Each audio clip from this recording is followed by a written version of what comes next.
여러분은 강원도 깊은 산속에 있는 작은 마을 이야기를 들어본 적 있으세요? 낮에는 정말 평범한 시골 마을이에요. 논이 있고 산이 있고 사람들도 다 서로 아는 사이죠. 그런데 이상하게도 마을 어른들은 항상 같은 말을 해요. 특히 비가 오는 밤이면요. 밤에 밖에 나가지 마라. 처음 들으면 그냥 시골 미신 같죠. 하지만 이 마을에서 실제로 살았던 사람들은 그 말을 절대 가볍게 넘기지 않았다고 해요. 왜냐하면 그 밤에는 사람이 아닌 무언가가 돌아다닌다고 믿었기 때문이에요. 마을 사람들은 그걸 악귀라고 불렀어요. 굶주린 영혼, 특히 태어나지 않은 아이를 노린다고라도 했어요. 이 이야기는 2008년 봄에 시작됩니다. 서울에 살던 한 여자가 강원도의 작은 산골 마을로 시집을 오면서요. 그 여자의 이름은 지은이었어요. 지은은 남편 민호를 따라 그 마을로 내려왔어요. 민호의 집은 마을 끝에 있는 오래된 한옥이었어요. 집 뒤에는 작은 숲이 있었고 조금만 걸어가면 넓은 논이 펼쳐져 있었어요. 처음에는 지은도 이곳이 마음에 들었어요. 조용하고 공기도 좋고 사람들도 친절했거든요. 지은은 시골 생활에 적응하려고 노력했어요. 시어머니를 도와 요리를 하고 집안일도 배우고 밭일도 조금씩 도왔어요. 그래서인지 시부모님도 지은을 정말 아껴주셨어요. 하지만 지은에게는 아직 아무에게도 말하지 않은 비밀이 하나 있었어요. 지은은 임신 2달이었어요. 아직 안정기가 아니라서 조금 더 지나면 가족들에게 말하려고 했어요. 그런데 그 집에는 이미 그 사실을 알고 있는 것처럼 보이는 사람이 있었어요. 며칠 뒤 민호의 큰 고모가 집에 오기로 했어요. 이름은 한민숙. 마을에서도 굉장히 오래된 어른이라고 했어요. 민숙 할머니가 집에 들어오는 순간 지은은 이상한 느낌을 받았어요. 할머니의 눈이 계속 지은을 보고 있었거든요. 정확히 말하면 지은의 배를 보고 있었어요. 그 눈빛이 이상하게 느껴졌어요. 마치 무언가를 확인하는 눈빛 같았어요. 그날 저녁 가족들은 함께 밥을 먹었어요. 그런데 이상한 일이 있었어요. 민숙 할머니는 밥을 거의 먹지 않았어요. 대신 이렇게 말했어요. 돼지피 있니? 시어머니는 아무 말 없이 부엌에서 돼지피를 가져왔어요. 할머니는 그걸 천천히 마셨어요. 마치 와인을 마시는 것처럼요. 그리고 다시 지은을 바라봤어요. 그 눈빛이 너무 불편했어요. 마치 사람이 음식을 바라보는 눈빛 같았거든요. 그날 밤 지은은 잠에서 깼어요. 딱,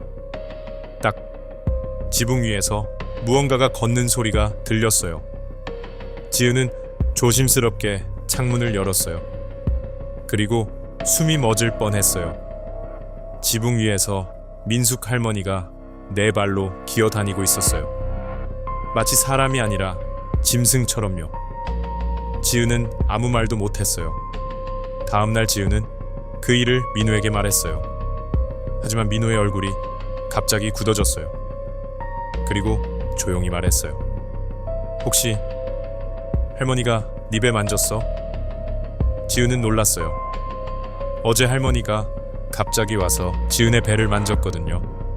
그 손은 너무 차가웠어요. 민호는 한동안 아무 말도 하지 않았어요. 그리고 작게 말했어요. 지은아, 우리 오늘 밤에 여기서 나가자. 지은은 이유를 물었어요. 그때 민호가 말했어요. 사실 민호의 외가 쪽에서는 옛날에 금지된 의식을 했다고 했어요.